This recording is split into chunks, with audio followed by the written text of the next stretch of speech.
किल्ले तुंग पासून जवळ असलेला हा किल्ला अजूनही बऱ्याच लोकांना माहिती नाही. तर जय शिवराय मित्रांनो, पुण्यापासून 2 तासांचा प्रवास करून मी येऊन पोचलो गडाच्या पायथ्याशी. गाडी पार्क केली आणि पायवाटेने गड सर करण्यास सुरुवात केली. 10 मिनिटांच्या ट्रेकनंतर मी येऊन पोचलो पठारावर. दाट डोक्यातून पुढे चालत असताना हा सह्याद्रीतला मित्र भेटला.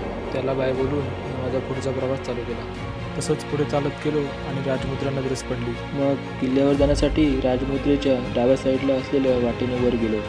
जसं वर जात होतो तसं वाट कठीण आणि अरुंद होत होती.